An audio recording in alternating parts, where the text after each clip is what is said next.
MR আৰু SSR ঠিক আছে 10 পাস বা 12 পাস যদি কৰি ৰৈছে তো ইয়াতে এপ্লাই কৰিব পাৰিব ঠিক আছে 6000ৰ ওপৰত ভেকেন্সি আছে ঠিক আছে ফাইনালি অগ্নিবীৰৰ পোষ্ট আৰু নতুন কৰি ওলাইছে ঠিক আছে 10 পাস আৰু 12 পাস সকলৰ কাৰণে 6000ৰ ওপৰত ভেকেন্সি আছে ঠিক আছে এইটো ইণ্ডিয়ান নেভি অগ্নিবীৰৰ পোষ্ট হয় ঠিক আছে তো ইয়াতে কোৱালিফিকেশ্যন আপোনালোকে সিম্পল যদি 10 পাস কৰি ৰৈছে বা সিম্পল যদি 12 পাস কৰি ৰৈছে তেনেহলে এপ্লাই কৰিব পাৰিব এইটো মহচাও এটা কথা হল কি ইয়াৰে বৰ্তমান এপ্লিকেশ্যন ডেট মানে এপ্লাই খোলা দিয়া নাই তো অনলাইন এপ্লাই হ'ব 14 মাৰ্চৰ পৰা এপ্লাই হ'ব লাষ্ট ডেট আপোনালোকৰ 6 এপ্ৰিল লাগিব ঠিক আছে তো তাৰ আগত যাতে এপ্লাই কৰি দিয়ে তো এডভান্স ভিডিঅ'টো বনাইছো সকলোলৈকে যাতে শ্বেয়াৰ হৈ যায় কোনো যাতে ৰৈ নাযায় এপ্লাই নকৰা কৰে ঠিক আছে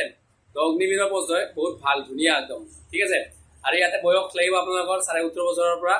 22 বছৰ ঠিক আছে অনলাইন লিংক যদি লাগে যদি লিংক লাগে তেনেহলে সেম ভিডিঅ' মই ইউটিউবত আপলোড কৰোঁ সো তোমালোকে ইউটিউব বুলি কমেন্ট কৰা প্ৰথম কথা নেক্সট কথা ইউটিউবৰ ডেসক্ৰিপশন চেক কৰা তাত নটিফিকেশনো পাবা আৰু এপ্লাই লিংকো পাই যাবা বাকি শুভৰাত্ৰি জয় হিন্দ জয় ভাৰত জয় অসম